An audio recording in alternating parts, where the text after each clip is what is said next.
Lanterns in the Dark. It's my new book, y'all. So this is the reason why why I really haven't been making videos, right? Really over the last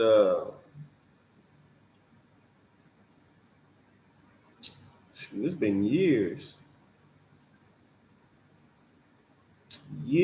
many years. I remember when I first started making videos on YouTube uh, back in 2011. I became a blogger. Um, and actually, a friend who was actually who still is one of my subscribers on here, but we talk on different outlets now. It's like, man, your video used to be so good, man. Like, I hate that you took all of them down. But there's a reason for that. The reason is because my thoughts and who I am as a man has matured way past um, the things that I used to say as a younger version of myself when I was in um, my early 20s. When I was in my mid 20s, when I started really um, seeing the world for what it is, and I went on my reading journey, um, my journey of the knowledge of self, right? Um, and so I've talked about this in my book. So Lanterns in the Dark. This is actually my fourth book. This is my fourth book in the last 3 years. And I just published my fifth book, which is called Lolo's Magic Eraser, a story coloring book, which teaches the values of character, um, community, right? Self confidence, critical thinking, right? Collaboration, communication. Um, it's all subliminal. It's a coloring book, but it's more of programming because this is what our youth, this is what our babies need. We need a new program, right? And nobody gonna give our kids a program that actually benefits them unless we create it ourselves. So if we can teach our youth at an early age that they can change their community, then that's a vast improvement based on what the world is teaching our kids. So we can't expect anybody um, we can't expect anybody to fully educate our kids unless it's us, right? We bear that responsibility.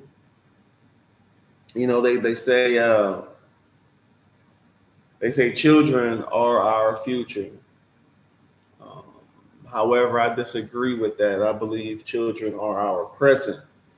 And if we don't prepare them for the future, then we don't deserve to benefit from their future. right? So we have to start doing the right thing now. We have to start doing the right things now. Um, all of my books, man, you could purchase them on Amazon. Just type in my name, Angelo Hobson, Angelo, last name Hop, as in Paul, Son, Hopson. So, and also too, I have the link in this description as well. But if you just go and type in my name, you'll see all 5 of my books that popped up. So my reading journey started with um, with an artistic memoir. This book was called, well, this book is called Flesh in My Flesh, Thoughts of My Thoughts, Insights from the Muse Exhibit. Um, of course, the book is special because it's my very first book. Very first book. Can't nothing feels more special than that. Your very first book. You might write a million books, right? You might write, that's I'm exaggerating. You might write 10, 15, 20, 25 books, 50 books. But that first one is special because that's the one that started your journey as a writer, as an author. So years before I published that book, people were telling me I should come out with a book. People were um, engaged with with the things that I was saying on Facebook and whatnot. Of course, some made some people angry. Some of my opinions, some of my truths, and then some people said, "Well, you need to put that in the book." And so actually my first book, it was actually kind of like 10 years in the making, right? um and throughout the 10 years, the title changed, um the content changed, some things were added, some things were taken out, right? Some years I decided to work on the manuscript, some years I did not. um that's usually how it goes. That's your, your first book. That's your first baby, right? So um, when it is published, is more so um, a labor of love. But what made me finally decide to just get my first book done was my first solo art exhibit in Dayton. Now, this wasn't my first solo art exhibit in my life because I've had them previously, but this was my first one in Dayton, Ohio, the state that I lived in, right? Because I've lived in 8 different states. I'm currently in Virginia right now, working for excuse me, working for working for Hampton University. So the name of the art exhibit was called Muse.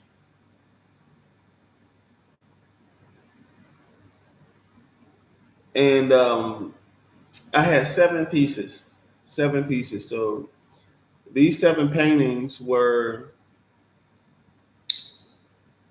all different genres. Um, some were abstract, some were surrealism, some were pop art, some were photorealistic portraits. But all of them were interconnected, even though they told different stories. And of course, during an art exhibit, you can't give a full thesis on every piece. You can't. It's impossible unless you're trying to put people to sleep, right? You only have a certain time slot, right? You got 2 hours, right? Or maybe even 3 hours.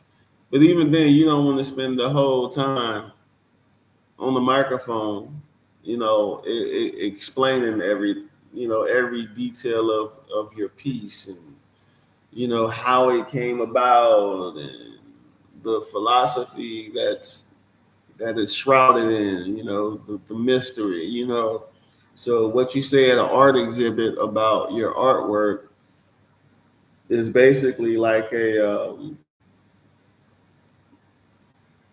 quick synopsis, right? So a brief overview, right? What inspired you? What was the creation process? Um, what does it mean? And so the exhibit was such a success. It hit me, and I decided that I was going to create my first book. Ooh, excuse me. Keep you on because it's 6 a.m. in the morning over here. But I decided that I was going to turn that exhibit into a book. So all 7 pieces of artwork, I'll tell a story that gives the perspective of the artwork and how it came about. Right. So it wasn't a novel, it was a memoir. Uh, and actually I was against novels for a long period of time before I wrote one. Ooh, excuse me. Um, but so some of the chapters, they were about love, some were about love lost, some were about toxic relationships, some were chapters were about how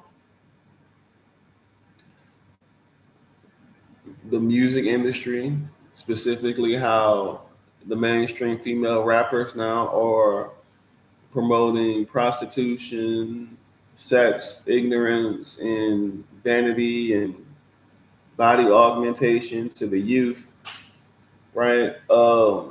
Yeah, so so that was my first book.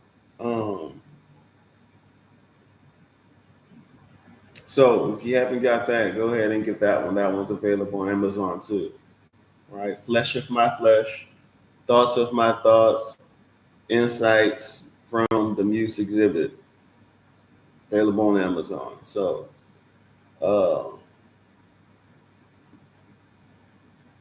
hey, what's good? What's good? Hey there, hope all is going well. You might not remember me. I might not help me remember.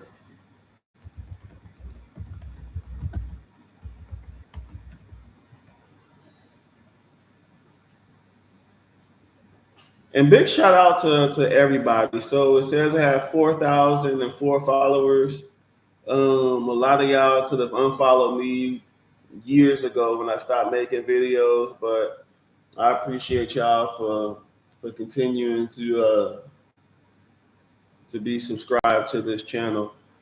And I promise I'm gonna be on here more, right? Whether it's for 5 minutes or 2 minutes, right? Y'all gonna be seeing more of me. Y'all gonna be seeing more of my books, Confessions, Lanterns in the Dark, my very first novel. All right. Um, so back to what I was saying. So my second book, My second book, it actually it it was way more successful than my first book. I'll say that, because of the nature and the content of the book. So my second book is called Higher Learning: Success Manual for the African American College Student. And so this book, how it initially started off, as a scholarship, uh, essay tutorial, right? So teaching students how to write award-winning scholarship essays, and it was basically based off my um, my scholarship workshops that I started when I went to Clark Atlanta. And basically in the workshops, I called it Dollars for Scholars. So when I was at Clark Atlanta, I won like over $200,000 worth of scholarship money, and so I decided to help other students win scholarship money as well because I had the sauce. I never believed in gatekeeping information that could be useful or beneficial to the next person. I'm a firm believer that if if a student has at least a 3.25 GPA coming out of high school, they should be going to college for free. And oftentimes they can go to college for free if they apply for scholarships and tap in. Now, what we are seeing with Howard and some of these other schools is directly connected with the new financial aid policies and the cutbacks from the Trump administration. So I have been warning students and parents that this day was coming. They talked about, Project 2025. They're going to cut back on the Pell Grant, cut back on financial aid, right? They were saying all of this. This is what they were saying. And what I was telling parents and students, hey, if we know that public education is going to be under attack, if we know there's going to be less funding, you need to make sure that you have a plan to pay for your college education that doesn't entirely revolve around payment plans and student loans.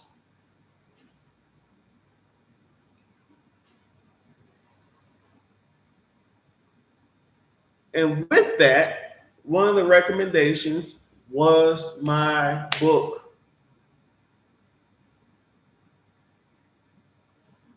Told parents and students, please take heed to what I am saying. Right? This with the information that I have given at workshops and in my book, Higher Learning, students have won over $750K worth of scholarship money. And those are the ones that I know about. And some students, it could be way more funding than that, but individuals, they have to internalize the information that I give. So you could have $1 million worth of information. If it's not being put to use, it's worthless, right? It's information that has no legs. It's not applied. So the students that applied everything that I said down to a T, those are the students. Those are the students who have won scholarship money. Those are the students who I have helped win full ride scholarships. Okay, let me read. Oh, I remember you when you were in Dayton and we never got to meet for a bike ride. I think you are in DMV area now, but I saw some of your journey on here and proud of how far you have gone with success. Oh, that's dope. I need to grab a copy of your book. I applied for hundreds of scholarships and barely got anything, not even 2K. Wow. Um, that's dope, man. I wish we could have went on a bike ride. And I actually sold my bike before I moved out here to Hampton, Virginia. Because the bike trails, they're not the same as back in Dayton. They're not as extensive. I think the longest bike trail around here, and it's not even that close, but it's like 7 miles, and that ain't nothing. Like I used to average 35, 40-mile bike rides. Some of my longest bike rides was like 65 miles, right? So I was like, shoot, it don't make no sense for me to bring this bike all the way all the way over here when I know I'm not even gonna be riding it like that. Um, but yeah, so you're not the only one who have told me about that. As far as applying for scholarships and not winning them. And again, that's the reason why I started the Dollars for Scholars workshop and why I started the Higher Learning book, which not only teach winning strategies for scholarships, but it teaches other things as well, like understanding like your major, which one is best, what will be best for you, what kind of college is best for you, right? Or would you be better suited for a community college, a trade school, right? A HBCU or a PWI. So I give the pros and cons of each one. I also teach the power of time management, right? And then professional development too. Having soft skills and understanding what you need to do to prepare yourself not only for interviews but for your career, life after college. So it's a higher learning, it's a success manual. Um, but back to what you were saying, Zandri. Um, do you go to a PWI or HBCU? Drop that in the chat for me.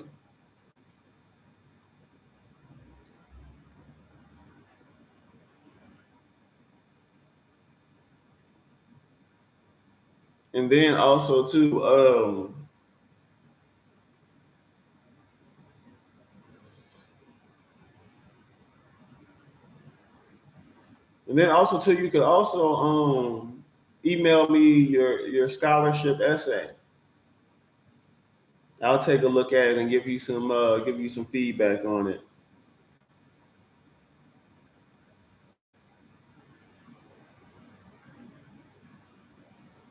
I remember when you fed your community for your birthday. That was really dope. I was at a PWI. Oh, so you've been following me for a minute. Cause that was way back in the day. That was so what Sandra is talking about, she's talking about for my 30th birthday, I decided to feed the community. So it was I was inspired to do such um based on this book I read. I forgot the name of it. but it inspired me to do something for my community. Um, and it was actually the biggest catalyst um, that springboarded my career working in the community and ultimately working in education.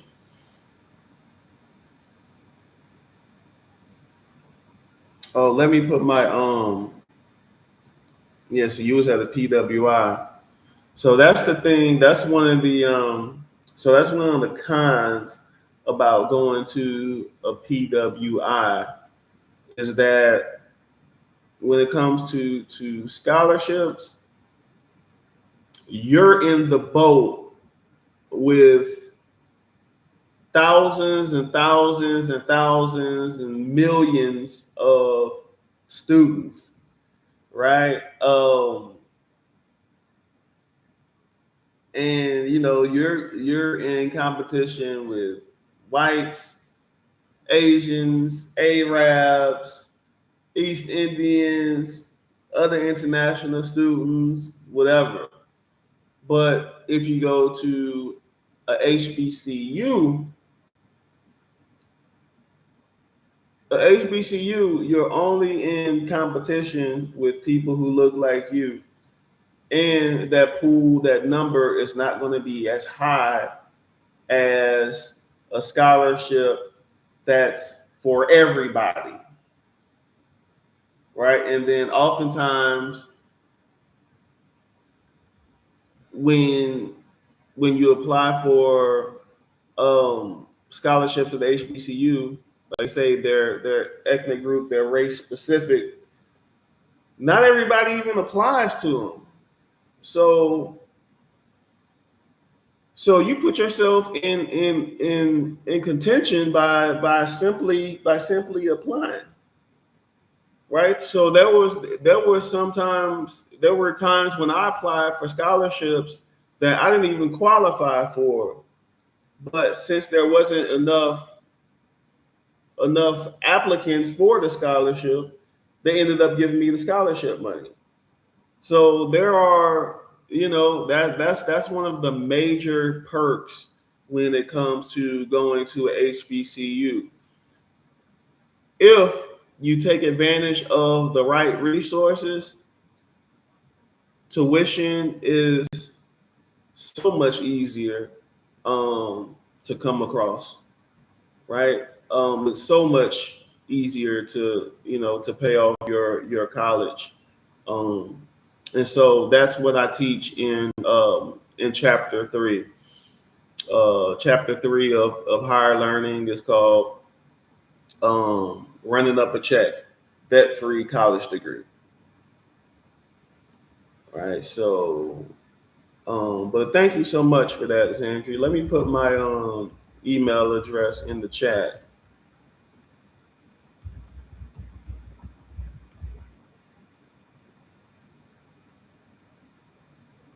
Matter of fact, I'll give you my work email address.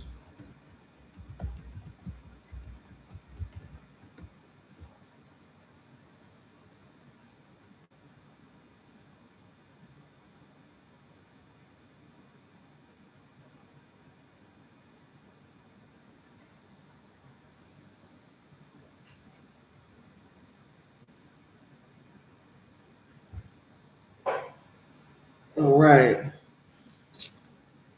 So yeah, so that was my second book, Higher Learning Success Manual for the African American College Student. Um, my third book. Okay, so my third book actually started writing the manuscript for it the last couple months that I lived in Dayton, Ohio, um, because I knew it was a transition period, and I was about to transition to another chapter in my life, and I felt like I needed to write about it, and so that's exactly what I did. But it started off by a journal. So the first two books, those the manuscript originated in it was all typed out, right? So I never jogged anything down physically. Everything was typed out, um, edited, everything. The manuscript was digital.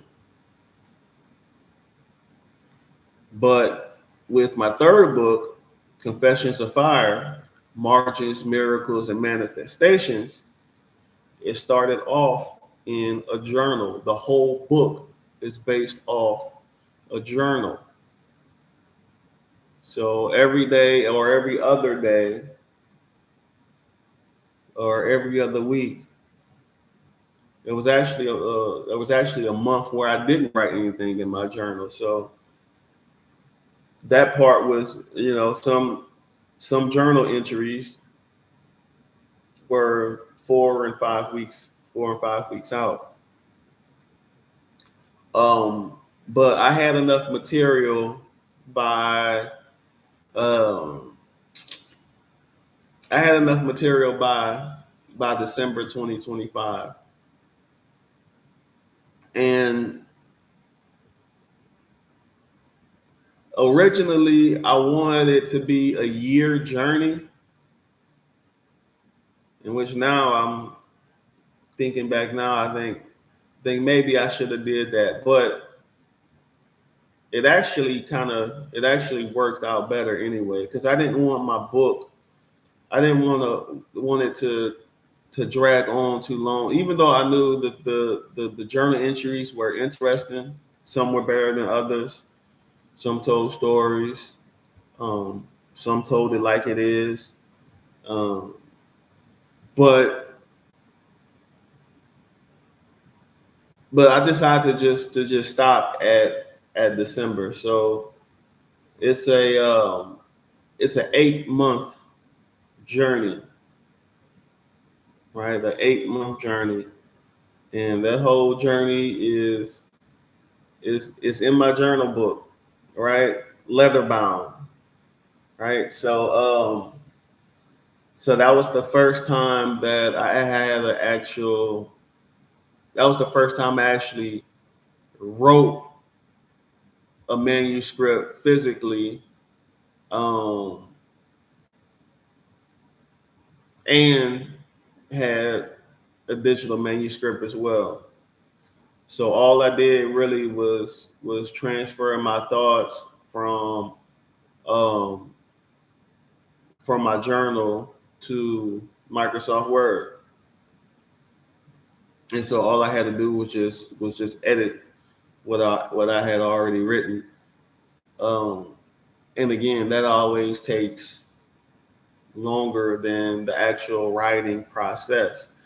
I tell people all the time who want to write books, like, writing your manuscript isn't the hardest thing, isn't the hardest part of the process.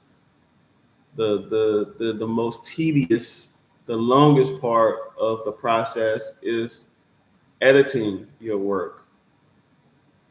That's why so many authors, they hire editors, because they don't want to do all of that extensive work that it takes to edit a book, right? And honestly, I teach author workshops, um, and I tell my students, like, that's one of the benefits of hiring an editor if you have the money to do so, because editing is not cheap. It's not cheap at all. So eventually in the future, I'll be paying someone, um, to edit my books. But for the time being, I can take care of the editing by myself, even though it might take a long time. But hey, it is what it is. Um, and also too, uh, that's what took me so long for Lanterns in the Dark. So Lanterns in the Dark, thoughts from the other side of the tracks. It was supposed to be a it was supposed to be a book based off my my podcast episodes, which is called Lanterns in the Dark, thoughts from the other sides of the tracks. So I recently just deactivated it. It was like I wasn't even getting enough traction or enough buzz. Um, but it was basically going to be a summation of my podcast episodes. And so halfway through my manuscript, I got bored with it. It was like, I got tired of writing reflections and memoirs. Like I was, I got bored with my own voice. I got tired of telling people how I feel and what I think. I wanted them to experience how I feel. I wanted them to experience, what I think, right? Versus forcing them to arrive to a conclusion. I wanted them to hop on the train and arrive to the conclusion on their own. Oftentimes, when it comes to writing nonfiction, it kind of limits the imagination of the reader because they know it's supposed to be based on true events. So it kind of thwarts the imagination a little bit. But I decided to teach the same lessons through telling stories of these 5 children, right, who grew up in fictional Orange Mound, Louisiana.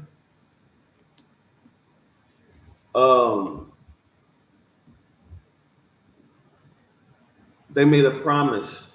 They made a promise at 11 years old, right there on the train tracks, to be lanterns for each other when life got dark. Right? Now making promises are easy, right? That was the easy part. The easy part was them growing up as children. The hard part was actually keeping that promise as you grow older. Life changes, right? People change, right? The decisions that we make change. Everything changes.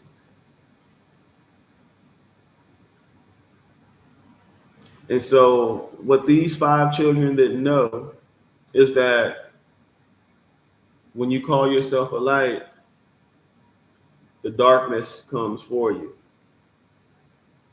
And so Lanterns in the Dark is that journey. So it's a saga, right? It is an almost 60-year journey. So these characters, when you first meet them, they're 11 years old. And by the end of the book, they're in their 60s, almost 70. So it takes you through a whole journey, right, when it comes to the lives of these 5 individuals. And it poses the question, are we the sum of our yesterdays? Or are we a part of the divine plan?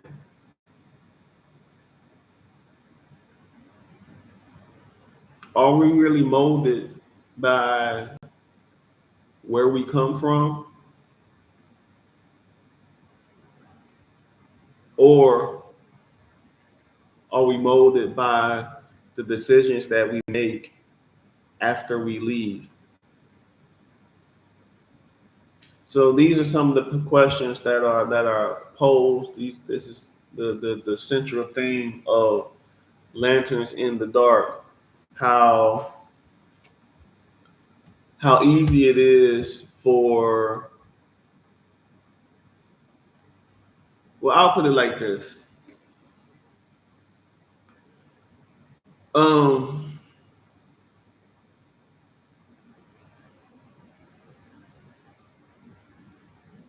sometimes sometimes we think that our lives are changed by one big decision, like one big decision that we made, and that's not true.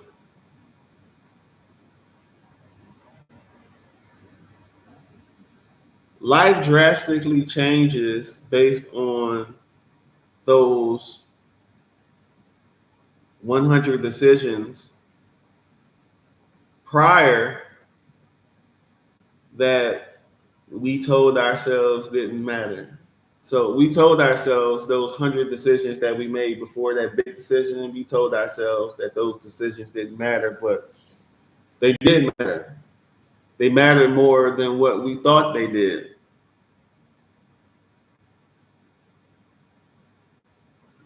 So sometimes you have to look back and see, oh, okay, well, was that decision really as big as I thought it was? Or was that decision as small or as insignificant as I thought it was?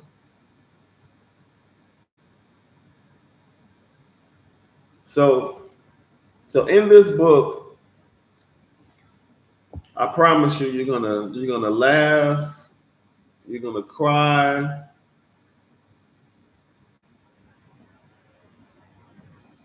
you're gonna be angry, you're gonna be confused,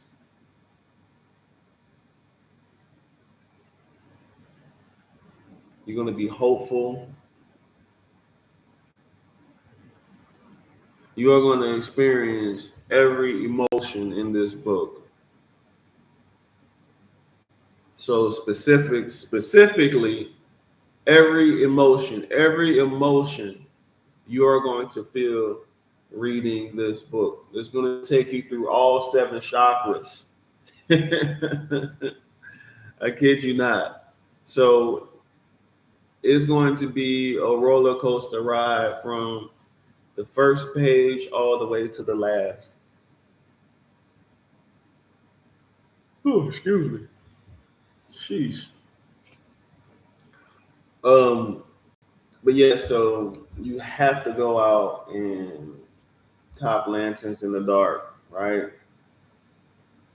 So if you love reading books, you'll definitely love this one. And like I say, this is my first novel. Um, and this was actually the longest it ever took me to edit a book because I had so much material to edit. So so after I finished writing the manuscript, I had around 1,200 pages on Microsoft Word. By the time I finished all three phases of editing, my final phase, I was down to 504 pages. So um, some material came out, some material was saved for later, in which um, the reason why is because I'm already writing the second book. So the sequel to this book. Well, it's not going to be a sequel. It's going to be an anthology. It's going to be called Lanterns in the Dark: Tales from the Bottom. So I selected certain characters from the book and decided to tell their stories. So it'll be like a origin, tales of origin, but it's only for some characters. So for some characters, it'll be their origin, and for some other characters, it'll be um, life after the first book, right? So some things are going to get answered, right? So some stories they're going to take you to 1940s, right? Some story is going to take you to the Harlem Renaissance era, right? And but some stories they're going to be in 1996, right? Some stories it will be in early to mid 2000s, right? So it's a so that's what I'm currently working on. And I'm also working on working on the working on the series of my first children's book. So my first children's book that's already been published. I wish I could show it to you guys, but it just been published Thursday. So I don't have a physical copy yet. It's actually coming Monday, but I'll show it to you guys. Um, but I already have. I'm already working on the manuscript for the next two books of that series. So the second one is going to be called. Well, the first one is called Lolo's Magic Eraser, a story coloring book. The second one is going to be called Lolo's Magic Paintbrush. So be on the lookout for that. So I don't know when I'm gonna drop that, but again, I have so many ideas, so many man. I have about two or three other um book ideas, unfinished manuscripts. Uh, so that's one of the joys of being an author, but being a creative. Period, right? Because as a fine artist, as a painter, I have I have pieces in my mind that I haven't created yet, and that goes with the territory, right? So, and some people can't understand it. Some people wonder why, why you work so much on, certain things, and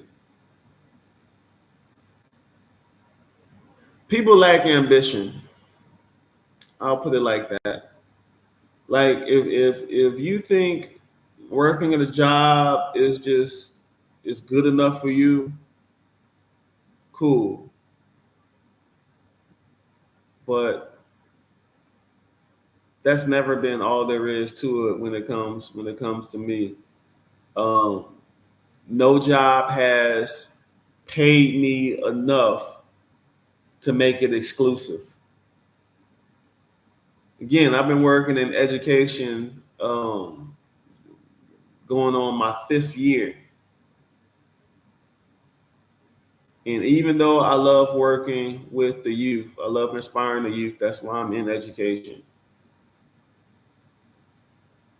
Still, nobody pays you enough to be locked into your job solely. And that's even when I worked in corporate America, right? When I worked these dead end jobs, like all that. Like nobody has never compensated me enough to make a job my life.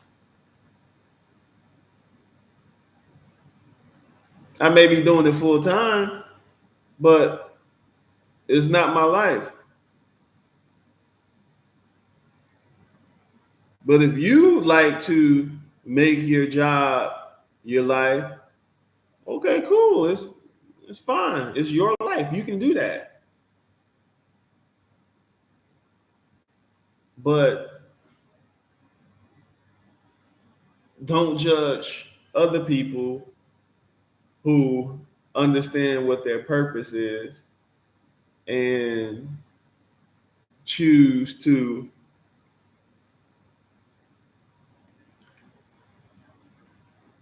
live the life that they believe they should live.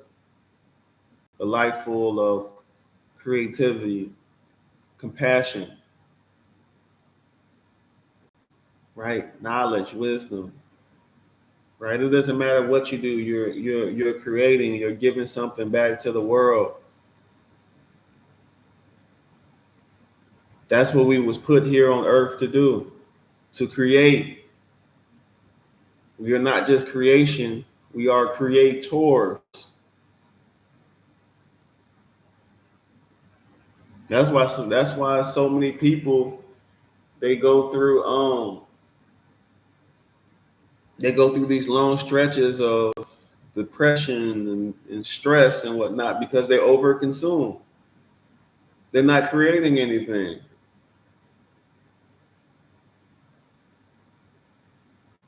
If I wasn't creating, I'd be pissed off all the time.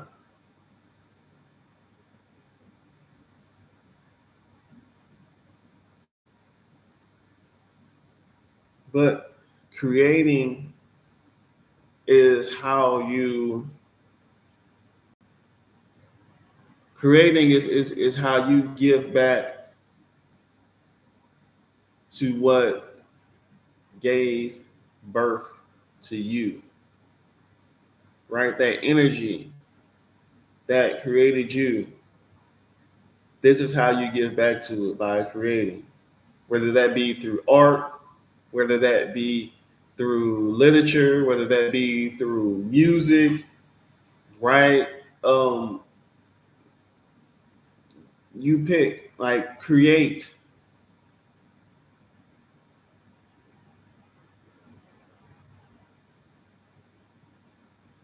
There are people who are so stuck in their job, people who have already given up on life 2, 3 times over.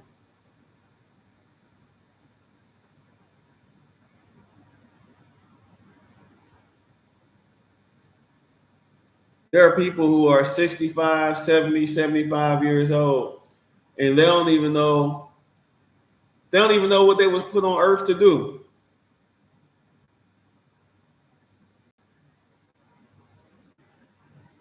If you ask them what their purpose in life was, they wouldn't even be able to give you a good answer. They'd probably start talking about religion.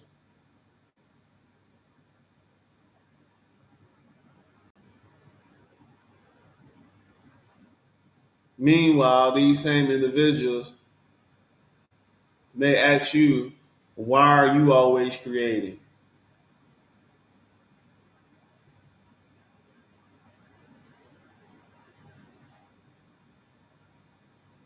Or might be envious of you because they lack the talent and the ambition that you have. They lack the gifts that were given to you at birth.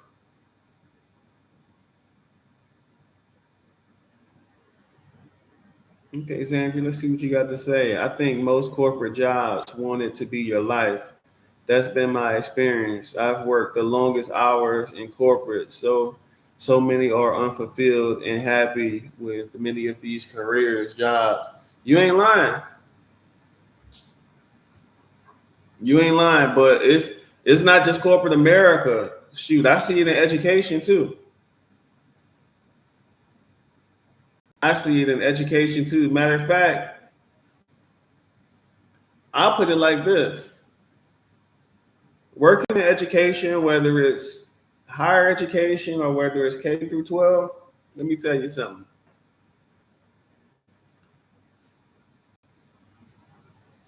The only difference between corporate America and education is that in education,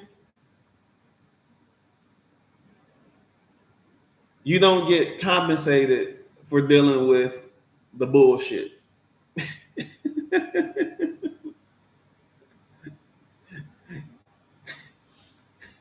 You deal with the same things as you do in corporate America, except for you don't get compensated for the bullshit. Throw kids in the mix.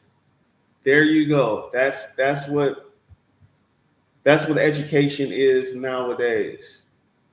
The same things you deal with in corporate America, you deal with it in education. Um, you deal with poor leadership. You know, people throwing you under the bus, man, to secure promotions or positions or to keep their job. Right? You deal with jealousy, envy. Right? You deal with dealing with other people microaggressions that are unwarranted. Like I say, it's just like education is just like corporate America, it, except for you got kids in the mix. That's it, and you get paid less. And honestly, I'm at the point now where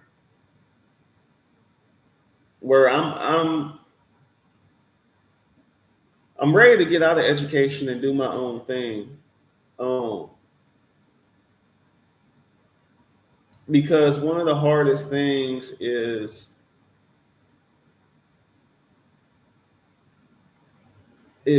knowing your value and giving 100% and not being valued in return. And so that's been my experience since I got into education, since I started at a middle school and now I work in higher education. Like that's been the constant.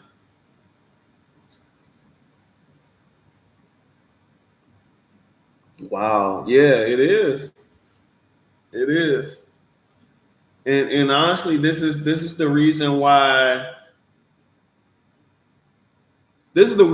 some people leave education and go to corporate America, or the reason why they go back to corporate America, because they say, "Hey, well, shit, at least I was getting paid for the bullshit. Now you want me to deal with the bullshit, and you're not gonna pay me." that's that's the reason why education, why the education system, the American education system, this is why we are missing. This is why so many individuals who are passionate about the youth are leaving.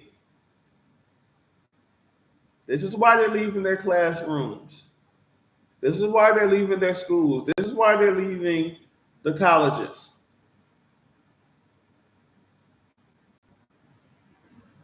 Because the right leadership isn't being put in place. Right? Studies show that most people, they don't leave due to compensation. Most people leave based on bad management. That's the number one reason why people leave jobs. Bad management.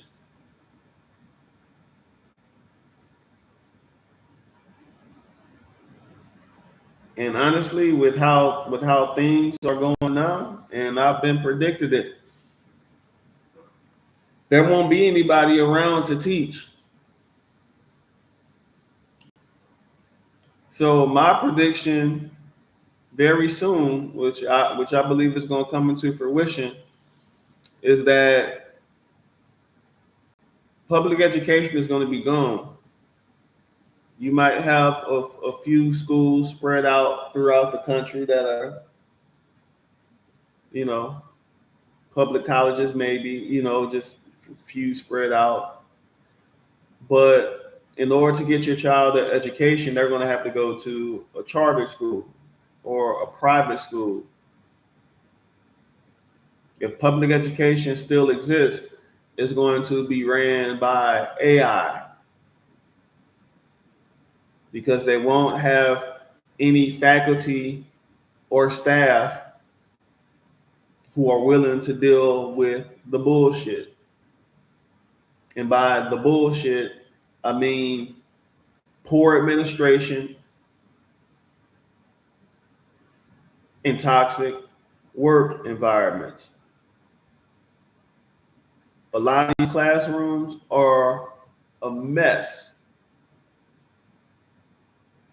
And they expect teachers to be parents, counselors, the whole nine. And honestly, what they're being is glorified babysitters. And that's not their fault. It's because the school districts, they are pacifying the issues that have been developed and curated by the parents of these children who are going to school with new Jordans on, but can't read or write.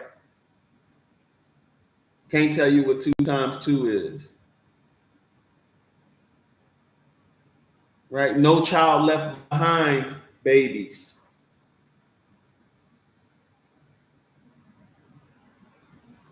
When I first started working in higher ed 2 years ago, it tripped me out seeing students who are on the first and second grade academic level that were in college.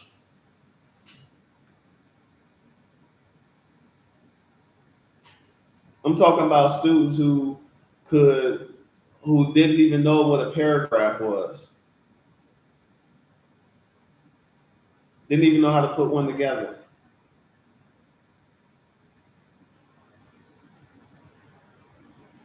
And I was like, wow, like this is for real. But that's what we're seeing. We're seeing the fruits of No Child Left Behind.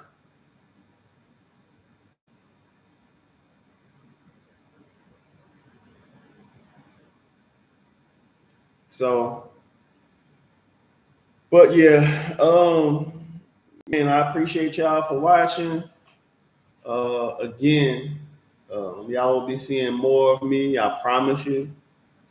Zandri, thanks for stopping by. Hope to hear from you soon. And make sure y'all go out and purchase my latest book, Lanterns in the Dark, Thoughts from the Other Side of the Tracks, a novel, right? You can get it on Amazon. And check out my other books as well. All right, so until next time, peace.